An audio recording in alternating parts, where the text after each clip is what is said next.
Hey guys, it's Leandra and I'm here to bring you guys my April wrap-up and also what I'm currently reading. April has been a very eventful month, especially in terms of reading for me. Both in the months of February and March, I kind of had a bit of a struggle with some mental health issues. I just wasn't able to get as much reading done as I usually did. And so I'm super happy to say that my April reading has been much better, but taking into account the fact that I just didn't do as much reading in February and March, I think that how many books I read in April is actually a huge success for me. And I'm just very proud of myself. So the first book that I read in April is Ready Player One by Ernest Cline. I absolutely loved this book. I have an entire review, which is under 3 minutes, where I rave about this book. I go on and on and on about how magical it is and just how much I loved it. It was fabulous. I would recommend absolutely anyone with even the slightest interest in video games or virtual realities to go read it. It was absolutely fantastic. I think it was probably the best read that I've had so far in the year. But yeah, it was an absolute phenomenal book for me to start off the month of April. The second book that I finished, I'm not going to say read because I actually started reading this book in 2017. I think I read about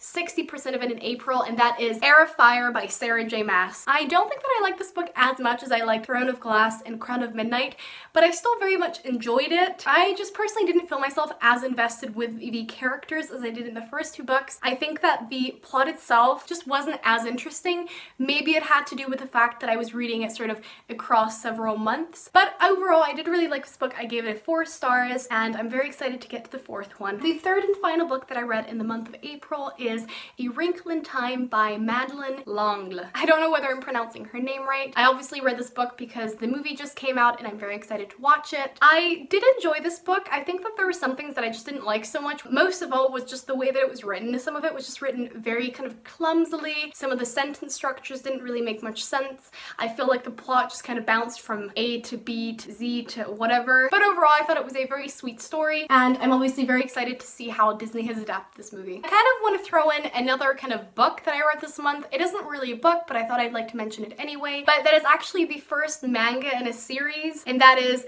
My Magic Fridays by Arina Tanemura. I absolutely love Arina Tanemura as a manga writer. I think that she is probably my favorite manga writer. She wrote Kamikaze Kaito-jan, which is a very popular manga. If you haven't heard of it, you should actually go and check it out. It's very fabulous. So yeah, this is I think the 4th or 5th or 6th series that I'm reading of hers. I thought it was absolutely cute. I really like the story. I'd have some problems with it, but overall it was still really well written. I absolutely love Arina's manga drawing style, and her stories always invoke so much emotion in me, and I've already ordered the second one. I'm now going to give you guys a quick update on what I'm actually currently reading. The first book that I'm reading is Simon vs. the Homo Sapiens Agenda by Becky Albertalli. I am actually currently reading this with my boyfriend.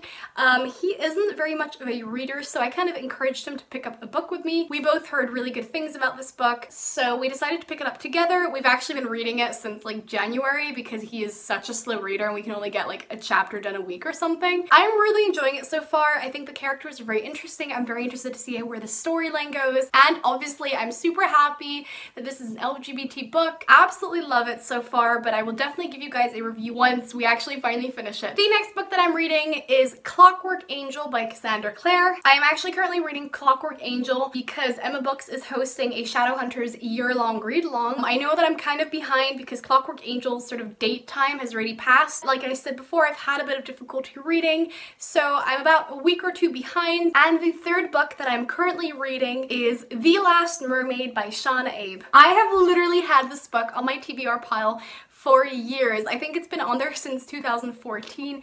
This synopsis just really drew me in. I thought it was very interesting. I am super excited that I'm currently reading it. I'm only about like 5% through, so I'm also reading it on my Kindle, but yeah, I'm super excited. Basically, a quick rundown of the story is that there is this mysterious island called Kel. I think the myth sort of goes that there are mermaids on that island who entrap sailors there, lure them in, and then they never escape. And it's just a book full of stories. I think it's even set in different times, just what goes on that island and what really happens with the mermaids. I absolutely love mermaids. Mermaids are one of my favorite sort of mythological creatures. I think that they're really fascinating, or any kind of like mer creature is super interesting to me, so I'm very excited to see what happens.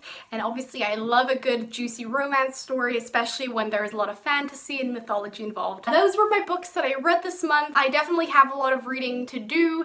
I'm very excited to see where the month of May takes me. If you like this video, smash that thumbs up button, and and if you haven't yet, please subscribe. As always, thank you guys so much for watching, and I will see you soon with another video. Bye!